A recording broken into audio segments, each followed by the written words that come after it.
نحمده ونسلم على رسوله الكريم أما بعد فأعوذ بالله من الشيطان الرجيم بسم الله الرحمن الرحيم قال الله تبارك وتعالى في القرآن المجيد والفرقان الحميد ألا إن أولياء الله لا خوف عليهم ولا هم يحزنون صدق الله العظيم وبلغنا رسوله النبي الكريم الأمين ونحن على ذلك لمن الشاهدين والشاكرين والحمد لله رب العالمین۔ کروڑ ہاں مرتبہ درود و سلام ہو میرے آقا علیہ الصلوۃ والسلام پر، جن کی وجہ سے یہ کائنات وجود میں آئی ہے، جن کی وجہ سے اللہ تبارک و تعالیٰ نے 1,24,000 کم و بیش انبیاء کرام کو اس دنیا میں بھیجا، جن کی وجہ سے اللہ کریم نے اپنے آپ کو خدا ظاہر کیا۔ آدم علیہ السلام کو فرمایا کہ اے آدم، اگر میں اپنے محبوب کو پیدا نہ کرتا تو میں اپنے آپ کو خدا بھی ظاہر نہ کرتا۔ اللہ نے فرمایا کہ اے آدم، اگر میں اپنے محبوب کو پیدا نہ کرتا تو میں تمہیں بھی پیدا نہ کرتا۔ عزیز سامعین کرام، آج جو میرا موضوع ہے وہ ہے اولیاء کی شان۔ جیسا کہ آپ کے علم میں ہے، یہ مہینہ حضور غوث اعظم رضی اللہ تعالیٰ عنہ کا مہینہ چل رہا ہے۔ آج کم و بیش 19 ربیع ثانی ہے۔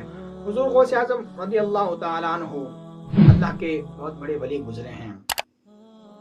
اللہ تبارک و تعالیٰ نے آپ کو یہ مقام، یہ مرتبہ عطا کیا ہے کہ ولایت اگر کسی کو چاہیے ہوتی ہے تو جب تک وہ آپ کے در پر نہیں جائے گا تب تک اس کو ولایت نہیں ملے گی۔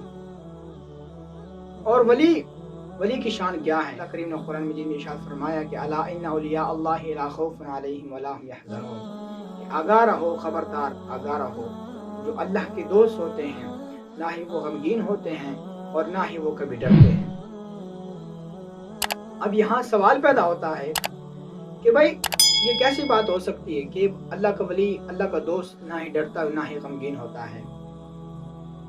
تو اس کا جواب یہ ہے کہ جب انسان اللہ کا دوست بن جاتا ہے، پھر جب انسان گفتگو کرتا ہے، گفتگو تو بظاہر خود کر رہا ہوتا ہے، لیکن اس کی زبان سے اللہ بول رہا ہوتا ہے۔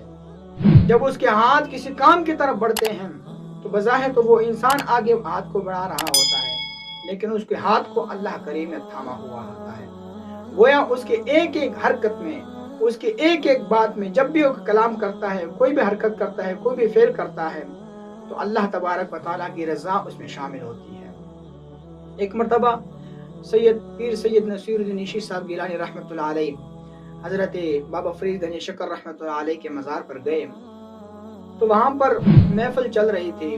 محفل کے دوران لوگوں نے نعرہ لگایا کہ حق فرید یا فرید، حق فرید یا فرید۔ تو کسی نے اعتراض کیا کہ حضرت، یہ لوگ جو ہیں یا فرید کا نعرہ لگا رہے ہیں، کیوں نہ اچھا ہوتا کہ یہ لوگ یا فرید کے بجائے اللہ کا نعرہ لگاتے؟ تو پیر سید نصیر الدین نیشی شاہ صاحب گیلانی رحمۃ اللہ نے بڑا خوبصورت جواب دیا۔ آپ نے فرمایا کہ کیا تم نے قرآن نہیں پڑھا کہ جب اللہ نے فرمایا کہ فَاذْكُرُونِي أَذْكُرْكُمْ، تم میرا ذکر کرو میں تمہارا ذکر کروں گا۔ آج فرید نے ساری زندگی اللہ کرتے گزار دی ہے، تو جب فرید آج اس دنیا سے چلا گیا ہے تو اللہ تبارک و تعالیٰ نے اس کے نام کو زندہ کرنے کے لیے لوگوں کے زبان پر یا فرید جاری کر دیا ہے۔ تو معلوم ہوا کہ جو انسان اللہ کا دوست بن جاتا ہے، پھر اللہ کریم اس انسان کو اس دنیا میں بھی عزت بخشتا ہے اور آخرت میں بھی عزت بخشتا ہے۔